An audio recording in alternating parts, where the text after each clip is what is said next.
76 points in the first half. That's 76 points in 24 minutes. And let me remind you that Bradley Beal didn't play in this game. Grayson Allen didn't play in this game. Drew Eubanks didn't play in this game. Who else was out? Like 3 other guys? And we had 76 points in 24 minutes. And KD and Book kind of got off to a slow start. 53.7% from the field, 47% from 3, and 19 assists. And real quick, thank you, D-Book. I forgot that Josh Kogi didn't play either. I did write this down. Kellen Olson tweeted this out earlier. So the Suns had 19 assists. Now, this was the halftime assist to turnover ratio. 19 assists, 3 turnovers. Portland had 11 assists, 10 turnovers. And I'm sure there's Blazers fans that are going to be like, oh, it's just preseason. I don't care. I have said this so many times, you guys. I'm going to continue to say it over and over again in the future, that preseason is a teaser trailer to what we can expect for a team most of the time, specifically with the Phoenix Suns. And I truly do believe that. 5 minutes later. Trevor Booth, from Clutch Points tweeted this out. If 46 first quarter points on Sunday didn't impress you, 76 in the first half tonight should. The Suns' offense was awesome.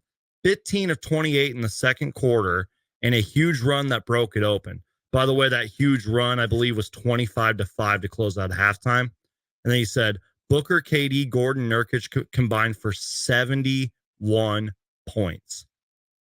Let me read that again, but the short version. If 46 first quarter points didn't impress you, then 76 points in the first half should. Book, KD, Gordon, Nurkic combined for 71 of the 76 points. Shout out to my guy, Trevor Booth from Clutch Points. Like, this offense has the potential to be one of the greatest in basketball history, and take that from somebody who has studied the history of the game.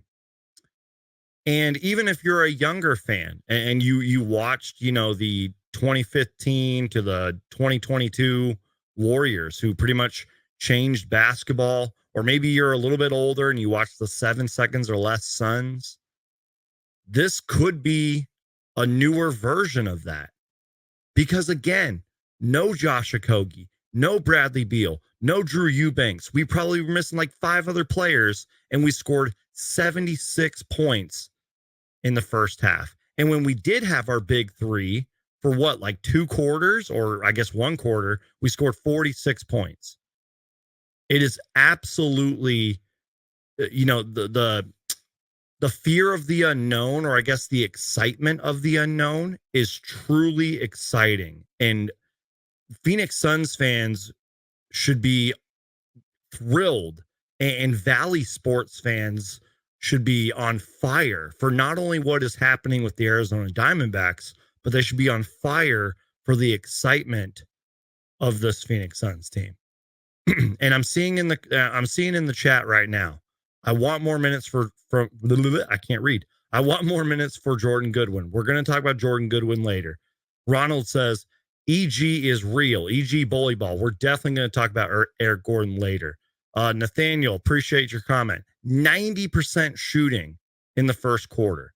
90% shooting. All right, guys, let me take a sip of my water, and I'm going to read you guys some notes. These are just kind of like takeaways and things that I saw. Give me 1 second here, you guys. 1 minute later. Booker passed the ball to Nurkic. Nurkic set the screen, I believe, for Nazir Little. Little. I can't talk. I'm sorry, you guys. Little found Nurkic for the 3. That was kind of when I felt like the Suns started going on their big run and everything.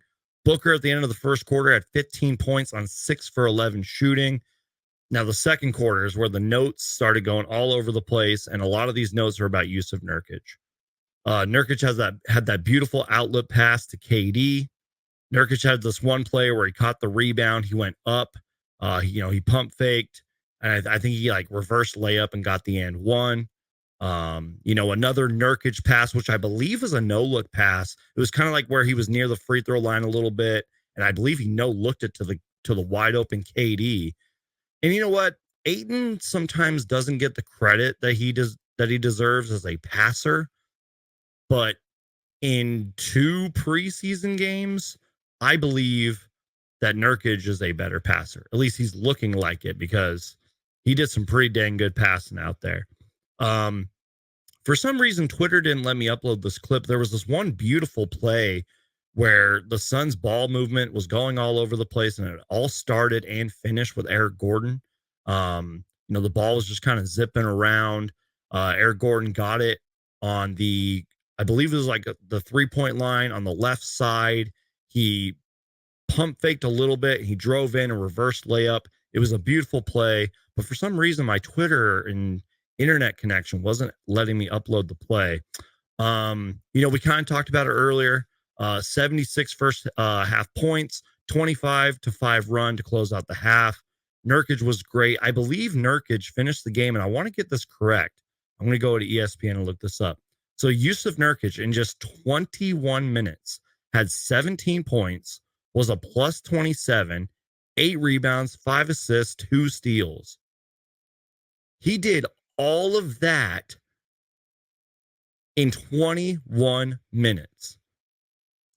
Shout out to my guy Logan with the great comment here.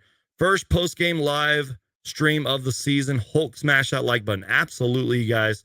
The first of many. As I mentioned before, I was gone the last 6 days on vacation, visiting friends and family and all that. So this is the first of many. The first of many post-game shows, pre-game shows, maybe a weekly or a weekend show. So get ready, you guys. Thank you for the great comment, Logan. You're the man. All right. So yeah, Nurkic, 17, 8, and 5 in just 21 simple minutes. And yeah, he struggled a little bit early on.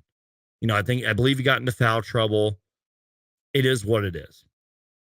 Damon Allred had a great tweet earlier. I believe the score was like 49-49 at the 6:57 mark. And then all of a sudden, that was when the Suns went on their like 25-5 run or whatever it was. I think it was 49-49 at the 6:56 mark. Suns had 18 points in the final 3:28, 7 for 8 from the field. I believe Kellen Olson had that tweet. Honestly, you guys, those are just sort of my notes. Those are just sort of my takeaways there. Don't worry, there's still more to talk about. And, I went back and I looked at the highlights from the Pistons game, and I went back and looked at the highlights against the Nuggets the other night. And again, you guys, just the potential of this team is just scary good.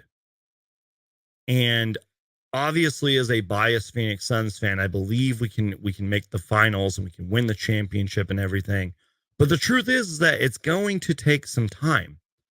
But if our bench can compete, against the Jamal Murray and a Nikola Jokic and a pretty good Denver squad, and if our bench can, take on a young, scrappy Pistons team, and if our bench can lead us to a big victory over the Blazers, like I was thinking about this today. I'm just excited to see what our role players and our bench can do when our big three are getting consistent minutes. Does that make sense? And that might sound like the obvious, but it's true. Like, we haven't seen this team, and we probably won't see this team, in full until maybe 5-10 games in the season. That's partly due to injuries and the big three getting consistent minutes together. But think about it.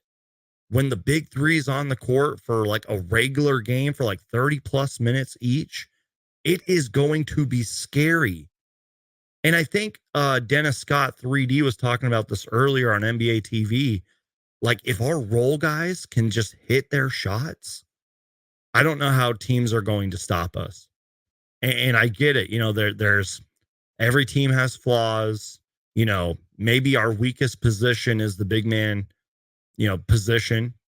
especially if Nurkic gets into foul trouble or whatever. But like, I'm confident that we can still win the game with our wings and our size and our offense. Even if KD has to play at the 5 position. So it is just scary, you guys. I am super excited.